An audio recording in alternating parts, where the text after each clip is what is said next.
one thing people always want to know, what was the worst on air? Because we always make mistakes and stuff. And I felt bad. It's like you're reading my mind. I was about to ask that. So I was watching CBS Evening News the other night, and the reporter lead story, and he came out and said, and he couldn't think of the name of the person who had been very impactful in that story. Been there. And I would have, knowing Greg Mills, I would have had on my note, I would have looked down to see the name, because I am not good at remembering names and things like that. And I remember people, not necessarily the name, even somebody I just met that day for the story. So I'd write it down. But anyhow, the worst moment, this is years ago, Santa Fe Springs. And there was, at a school, a parochial school, a priest apparently that day had said in class, there is no Santa Claus. And it was Christmas season. And parents get there and kids are being picked up, and kids are telling them, Mom, Dad, guess what the priest said today?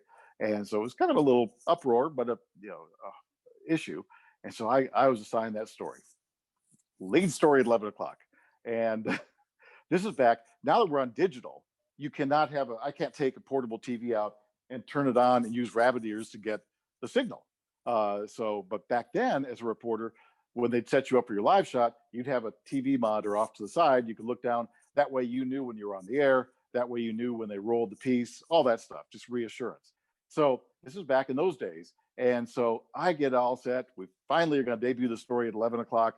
I'm in front of the school in Santa Fe Springs, and I'm having problems with my IFB. That's the earpiece that you use. Mm-hmm. And I can't hear a thing. And so I'm just messing with the thing. And I'm just, oh man. And I know they're starting to toss to me. So I'm truly trying to get it, taken care of before they actually say Greg Mills has whatever.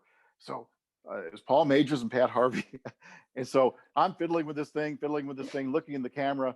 And then I glance down at the TV monitor, and I see me full screen, realizing, oh, they tossed to me.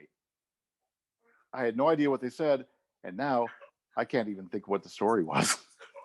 So, oh my God. Yeah, betcha. So I'm sitting there, and I fumbled and stumbled, and I said, just here, take a look. Honestly, Naomi, I had no idea what the story was, because I've been so focused on, I'm trying to, this chord's not working. I'm looking at this and can't hear a word they're saying, but I know they're tossing to me. And yeah, you look up, talk about a lonely feeling. I look down and see I'm on the air, and I don't know how long I've been on the air. And I hear my eyes, and what story is, and I honestly had no idea what story was. And just said, finally, I said, yeah, this is a big story here. Take a look, or something like that. I mean, I just didn't have idea. Yeah. Oh my goodness. Yeah, that was the worst that I read. And boy, it's so easy to forget, huh? Here it is, like 12 years later, I haven't forgotten. So, but there are times, minor stuff, where you'll forget a name, forget a whatever, and just move and roll with it. Forget a city name, right? Forget a city name. I did that, yeah. And I was in San Pedro months ago, last summer sometime. Let's see it, everybody calls it San Pedro. And yeah. Blah, blah, blah, blah, blah, San Pedro. And as soon as I said it, I thought, that's not right. And then as soon as I got off the air, this guy across the street says, you said it wrong. I said, thank you. I'm fully aware.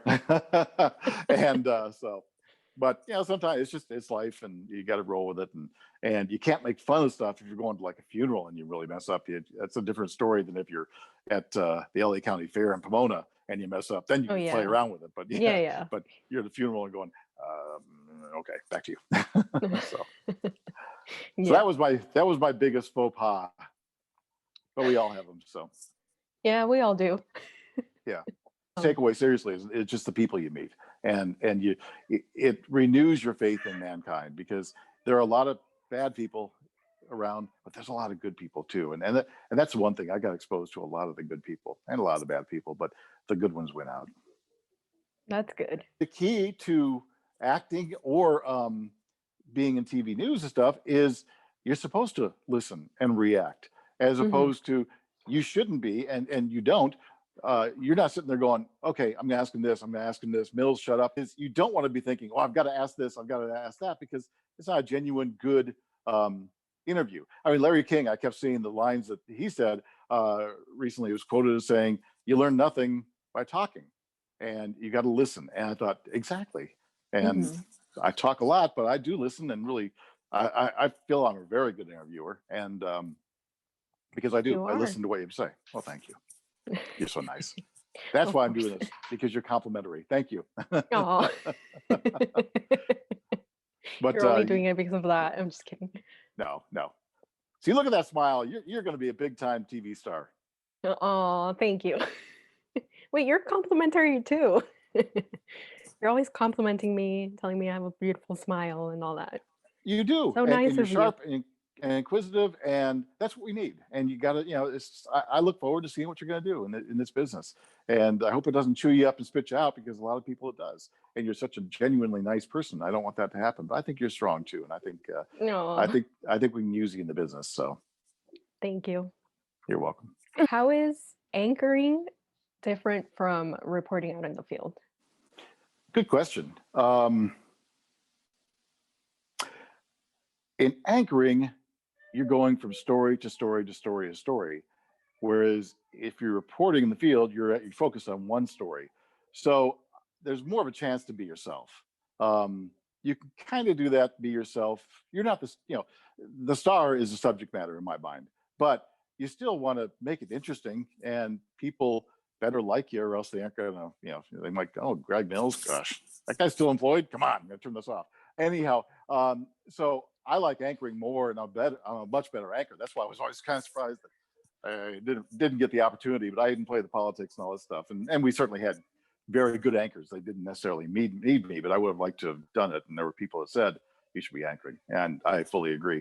But in anchoring, you've got opportunities to really kind of be yourself. Know the stories, and know what's going on, and interacting with others. So that's just much more fun. And then being focused on one story and really giving it what you need to give it. There's not that opportunity to so much be you. You are telling people, this is what happened, here's the story, and now I'm wrapping it up for you. And if it's a fun story, if it's, again, out at the LA County Fair, Pat Harvey and the great people I got to work with on the air, I knew I could play with them. So I could be eating the strange food that they offer there that's so tasty, and they'll say, hey, try this or try that. And so the next time I'll try that and do it. So it's just a different ballgame. But I always tried to make it, when I was reporting, I tried to give the anchors something to play off of when I was sending it back, as opposed to them just going, thanks, Greg. I try to say, and so you can separate the good anchors from the bad ones if they all just go, thanks, Greg, as opposed to, that's a good point, or taking what I said and moving on. And I would give them some softballs that I thought they'd hit out of the park. And the Pat Harveys, the really good anchors, do hit it out of the park. The Paul Majors's, but others just kind of like that. I was anchoring with one person. I won't say who it was, and it had to do with the guy who was killed the bad guy killed in Iraq. Anyhow, Middle East last year, they took the guy out, and good for them. And that was under the President Trump regime. And there was a dog that was used by the military in dragging the guy down. He was in a cave or something like that, and he was slightly injured. And the person that I was going to toss back to, I knew really loved animals, just a really decent human being who loved animals. And so I said, and the great thing is that dog, is going to be okay. And, they say 3 days he'll be in the vet's office, but going to be okay. And I was basically doing that because I knew that this person would be able to latch onto it, and just went instead of, okay, Greg, thank you. No. Okay. Well, yeah. Well, there was that softball, and you didn't quite hit it, but that's okay. That person was not experienced, and that's where you can kind of tell that, and that's okay. That maybe with experience, that person knows that they can then take, oh yeah, I love animals. I love animals. I don't want to see that happen, or whatever. So yeah. So like make it like more on a personal note, or like but, make it more like more personable. You're right. I mean, it's just it reveals you. That's the thing. People want to see what you really like, and TV gives you the opportunity to do that. Some are over the top, and you go, I don't really want you. Some are just too quiet. That's okay. They do their job and go home. That's good. But to kind of win over people, you just kind of have to have a friendly, nice, winning personality, and hopefully they like you. So hopefully. Hopefully.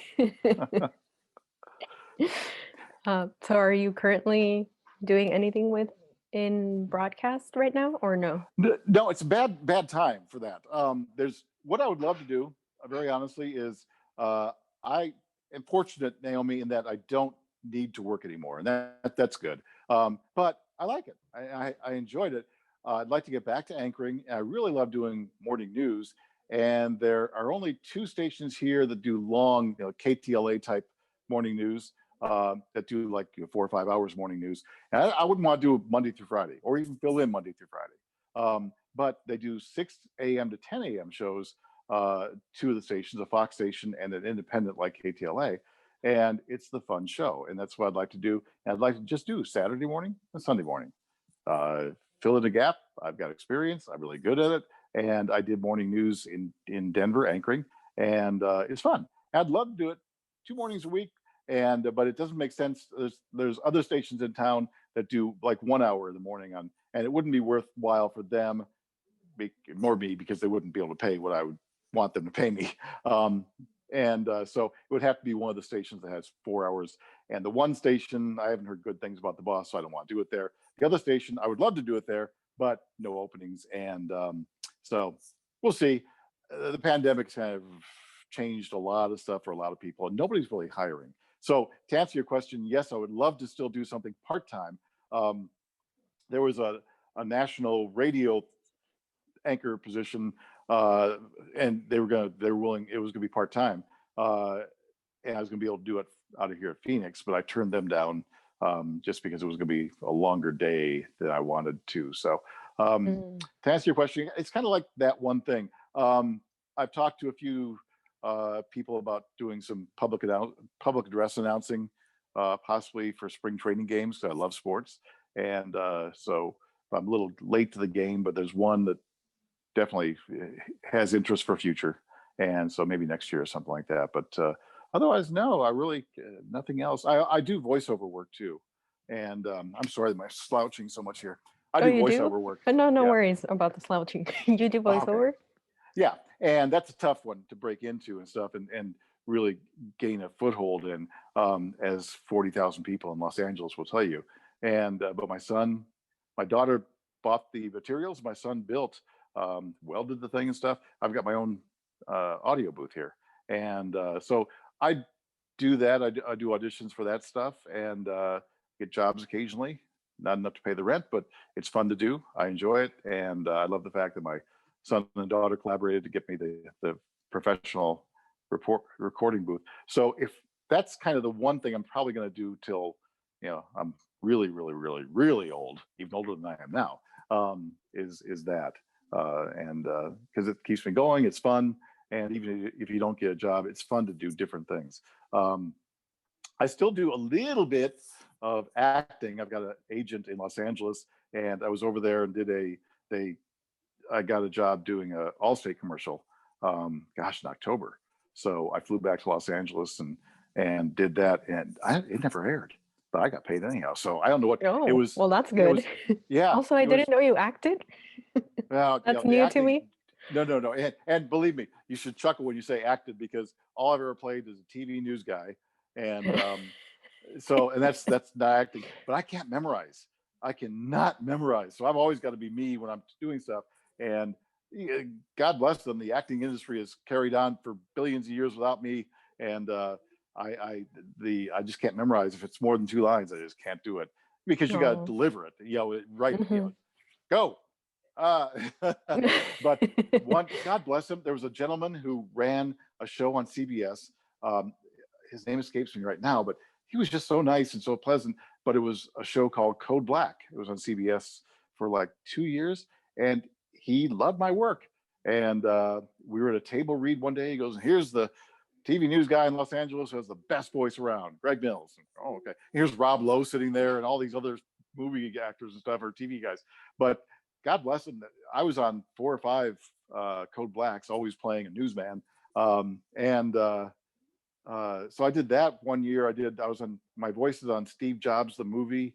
I did something called Twin Peaks, and with a really very famous director that I got to meet, and David Lynch, who was fascinating. And I did a couple others too, and some commercials too. So and it's nice because I still get checks for like $3.12 for Twin Peaks or whatever. But you get paid originally, and then you get residuals and stuff, and it kind of goes down, winds down. But now that I'm not in Los Angeles, I won't be getting as much. But if it's worth it, like the Allstate commercial was, I went over, got it, and got the paycheck. And if you don't air it, that's okay. It wasn't just, it was about voting. And I could tell when I went over there, I thought, I don't know if it's going to play now. So I think they changed it because the last week of voting was a little different than what I think they anticipated. So I don't know. Don't know what the editorial decision was, but gosh darn it, was fun to do, and I appreciated them doing it. So that was fun. So yeah, so acting. No, I'm not an actor at all. And I got to tell you one funny thing. Code Black. The first time I was ever on Code Black, they had it's like 2 lines. I got my audition. I did the audition. They loved it, and the guy goes, "Yeah, you're it." And I come in, and as they're putting the makeup on me, this guy comes up and just says, "Oh, here they've added some lines." I looked down, Naomi. It was a full page of dialogue. Oh my And goodness. so I got out of the makeup chair. I went and found the director, and I said, "You have to get some cue cards. I cannot do this. Real actors can. They go, oh, okay, I'll memorize this in the next 10 minutes. Greg Mills can't." So God bless them. They asked somebody. They went and found some cardboard and actually used some markers and got like 3 pieces of cardboard and held them. And I did it in one take. And they were all going, "Oh, wow." I thought, you guys are all amazed by that. To me, this is easier than memorizing. But anyhow, Yeah. but back to the writing, I can ad lib, and I ad lib because it was about prisoners breaking out. So I said inmates or I changed it up one time from inmates to prisoners or whatever, because they used the same word like 3 times, like inmates, Mm-hmm. inmates. And so I'm ad libbing. I said, and blah, blah, blah. And the prisoners broke out. Blah, blah. Hold it. Stop. And the writer was livid with me. It says inmates or prisoners, whatever. Say inmates. Okay. Hey, you guys are paying the bills. So I did it a second time. Didn't ad lib that one word, and they were thrilled. They always had to use cue cards on me, but it never took more than 2 takes. And it was usually 1 was good. They go, okay, we'll do another one for safekeeping. And but it was weird. You'd sit around, like on one night it was cold. They were the scene was at just off the 110 freeway downtown. They were building one of the biggest. I think it's the tallest building in downtown Los Angeles. And that was back when they were still building it. We were doing a scene at a construction site there. And I had to report at 4 p.m. And at 10 to midnight, they finally said, "Okay, Greg, we're ready for you." 8 hours later. But hey, I mean, that is what you go through. But it's a fun experience. I enjoyed it thoroughly. Met so many nice people, and they cater to you like you're some big movie star. Hey, it's just me. Yeah. Would you like anything to drink? No, I'm fine. Would you like a Coke? Nope, I'm good. Thank you. But so no, I'm not an actor, but it was fun to do, and people who are on TV news in Los Angeles get opportunities to do those, and so it's fantastic. One of the nice things working there as opposed to Schenectady, New York. So Mm-hmm. Yeah, that sounds like a fun experience. it was a fun experience. Yeah. And I was always amazed when they took me, because I thought, wow, okay, I'm not an actor, as you damn well know, but I can play a TV news reporter or anchor. So yeah. You're like, that I can do. That I can do. Yep, exactly. Just me. Yep, it is. Wait, but I've heard that it's like a little bit more exaggerated, right? Or is that like not true? What? When you're playing like a news anchor or news reporter in a TV show or something, it's maybe like a little bit more exaggerated. Yeah. That's what I've heard. Jimmy Kimmel says that. I know. It's a good line. He said, "When you're on TV, you got to be yourself, but just a little more." And I think he's right about that. And so I think you're right in that you've got to be a little more focused, a little more everything when you're doing TV news or anchoring or reporting. And same thing if you're acting as a TV news reporter or anchor, you've got to be that way. But it's funny because they will tell you, the director will say, no, don't do this. What was the one thing that one director said to me one time, had me do a second take? They said, "You're doing something, but it's real natural for me." Oh, I was using my hands. Everybody uses their hands when they talk, and I really do. And the person said, "Okay, we're going to do another take." It was that night downtown at that tallest building in LA. I had done the first take, and I thought it was really good, and they said it was really good. And she goes, "I want you to do another one, but don't use your hands as much." So I had to then think of, don't use your hands. And so I did it, and she goes, "That's good. That's a wrap." So I did it. But yeah, you're right. You just a little more focused, a little more animated, but still be you. So Hmm. So, what advice would you give to people like me interested in pursuing a career in journalism? what I would give you, you've got to be determined. You are.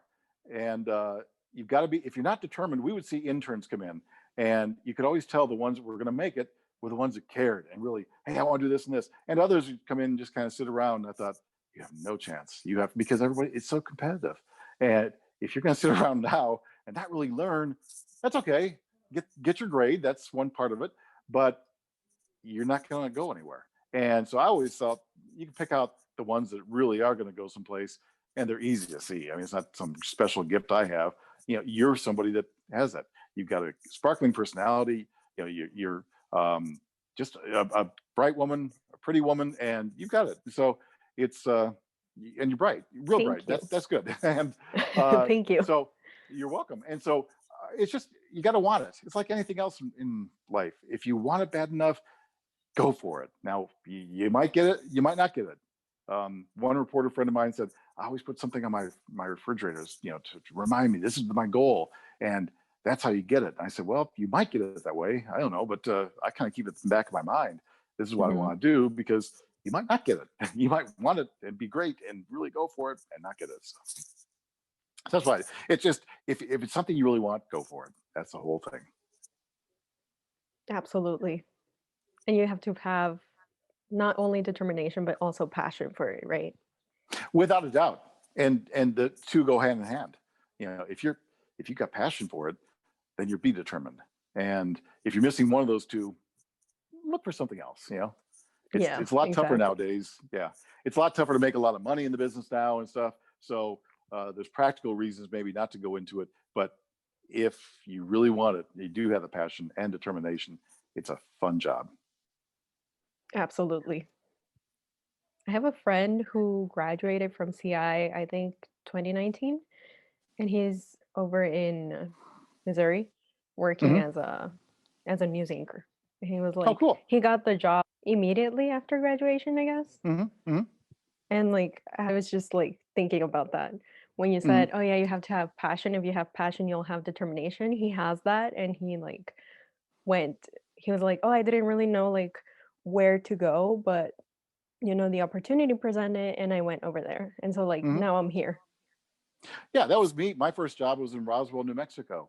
And I honestly had to look up where Roswell, New Mexico was because I didn't know where it was. I knew New Mexico was the state adjacent to this one, Arizona, but that was the extent of it. And uh, so you don't know where you're going to go. And that's part of it.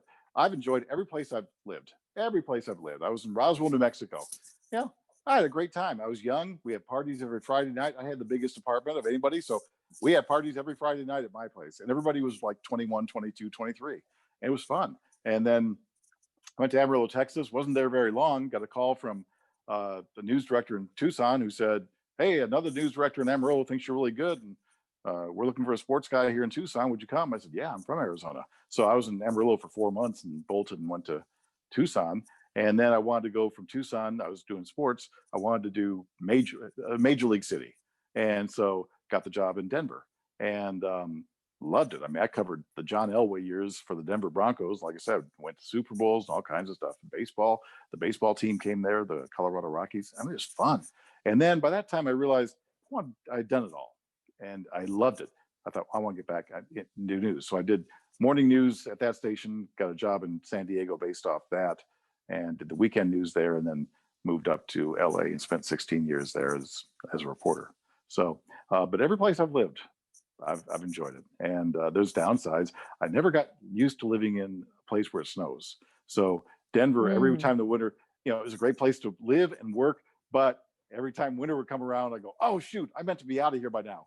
And but I was doing sports. And it was so much fun stuff. So I'd be okay. And then next year I'd go, oh shoot, winter's coming again. I've got to get out of here. So to this day, I'm still not a cold weather and snow guy.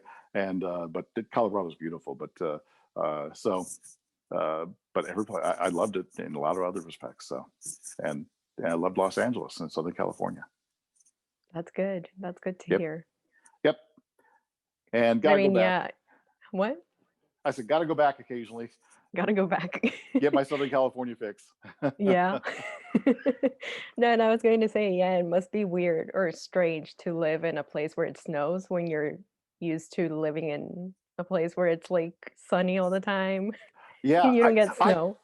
it's weird because you have grown up in Southern California, and so uh, the one thing that threw me off in Denver was people would have the caveat. They'd say, "Hey, let's go golfing next Tuesday," but if the weather's bad, I can probably go the next. They would just throw this in. I thought, I've never lived any place where you said that. You would not have a caveat. You just say, "Hey, let's go Uh-huh. golfing Tuesday." Okay, and other things. It was just, I hear the snowstorm coming in, so don't know if we can do this or do that. And I think, wow, is that inconvenient?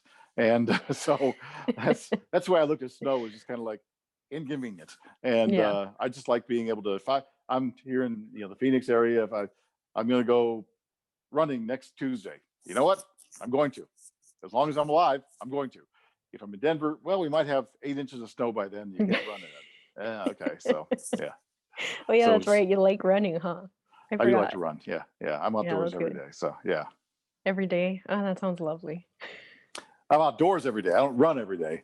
Yeah. No, I mean But being outdoors every day sounds lovely. yeah.